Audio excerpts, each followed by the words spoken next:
Hi everyone, welcome back to my Fi Journey. I'm recording this video at the end of February 2023, and today I want to talk about the recent tech industry layoffs and why that is causing my wife and I to change a little bit our strategy as far as how much money to have in cash, what are we doing, what are we stopping, and just overall what this is causing us as far as changing or adjusting our plan to become financially independent.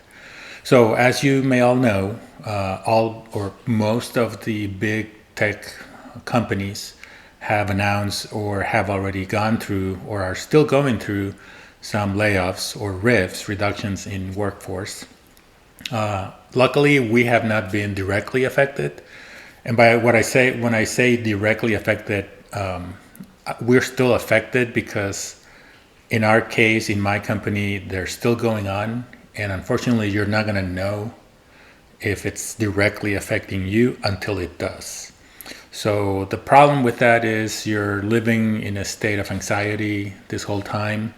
Well, you still got to perform. You still got to do your job. You still have to, get your deliveries on time, meet with customers, deal with all of that, while also worrying about, could I be the one affected at the next announcement?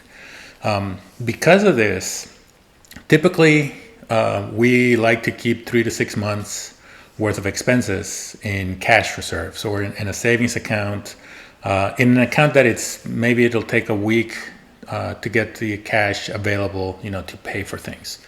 However, during this period of time, a lot of companies in the same industry are going through the same process, right? So before, if you were laid off from your company, at least within the tech industry, it was very easy to find another job in another company.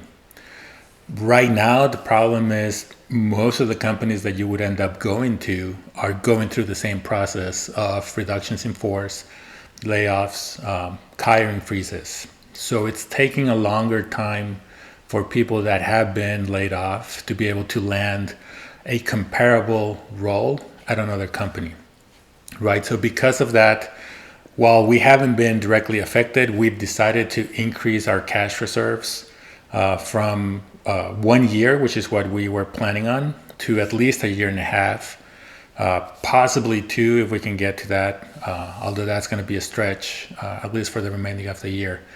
But what that means is basically I am no longer reinvesting any of our dividends. All our bonuses are going straight to that cash high yield savings accounts, which luckily those savings accounts are not paying 3.5, 3.75% interest rates. So it's not as bad. Granted, with inflation, that's still not as high as it should be, but it's better than the 0.3% we were getting, a year ago. So we're still investing, don't get me wrong, but now we're investing in building up that cash reserve.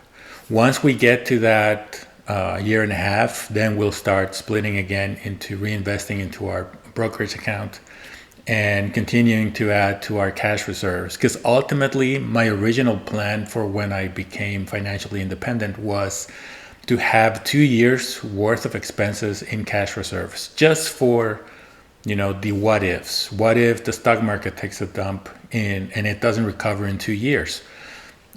We would be covered with those cash reserves without having to get any money out of our brokerage account, out of our investments, so that we didn't have to get money out during a down stock market cycle. So it's not really changing our final plan. It's just changing the steps that are we taking right now to get to that plan. So that is why it's really important to have those cash reserves, right? It's for situations like the ones we're going through right now, at least in the tech industry. I know everybody's probably is feeling that, whether it's you've been directly affected by it or potentially affected by it. You got to have those cash reserves to just give you a little bit of peace of mind. Because that way, if God forbids, you are directly affected, you have a little bit more time to search for something that actually makes sense and not be desperate and just either take the first job that comes up or with things, how things have been going on, I've heard of a lot of situations where there are fake job postings out there, and they're just really scams looking to get you to provide them your personal information. They're going through the whole process of doing, interviews and Zoom calls and all that, and then they offer you the job, but then you have to provide them with, social security number information, place of birth, things that you would normally do, provide to a legit company when you're getting hired, so that they can set up, your direct deposit and know, the information to send to the IRS come the end of the year. So they're going through this whole charade that can take up to a month. You think you're getting a job, but all you're really doing is providing them your personal information. So please be very vigilant when applying for jobs. Don't just go to the job sites like Indeed or Monster or any of those, or LinkedIn, but go to the actual company website and ensure that the role that you're applying for is there, and if possible, apply through the company website directly, because that way you will know it is a legit job posting and not just somebody scamming you. So I hope this information is helpful. By no means this is financial advice. I'm just letting you know we are pausing reinvestments for now. We are focusing on getting at least 1.5 years worth of cash reserves. It's going to help us in the long run. Like I said, my final plan was still to have to retire with 2 years worth of cash reserves. So I'm just basically stepping on the gas on that branch of the goal, putting on pause on the other one. It might mean that it takes a little bit longer for us to reach financial independence, but I think it's a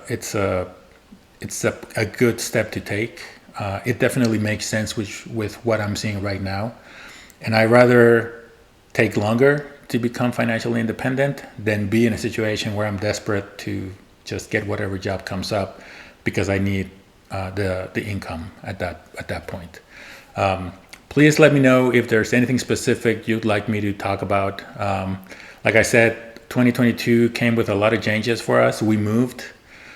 We became accidental landlords. That is a topic that I wanted to talk about in the next video. And it's interesting because I just thought, becoming a landlord meant just make sure you can cover your mortgage, because we still have a mortgage on that property, with the rent income. But it's so much more than that as far as, expenses and deductions that you can take. So I'm going to take a deeper dive in that in the next video as far as rental, becoming landlords, dealing with issues, having the cash for repairs, etc. But for now, this is going to be it. I hope everybody stays safe out there and look out for any of those potential scams if you were affected by the layoffs. Make sure you start, even if you haven't been affected, make sure you start networking, whether it's LinkedIn or just reach out to previous coworkers. Just get those connections up, just in case you need them, because you never know when something like this might affect you directly. Again, if you like the information that I'm providing, please give it a thumbs up. Give me comments. I love to know what you're thinking about, what you think I should talk about or not talk about, and subscribe to the channel if you haven't done so already, so that anytime I post a new video, you get alerted. All right. Thank you much. I'll hope to see you on the next video.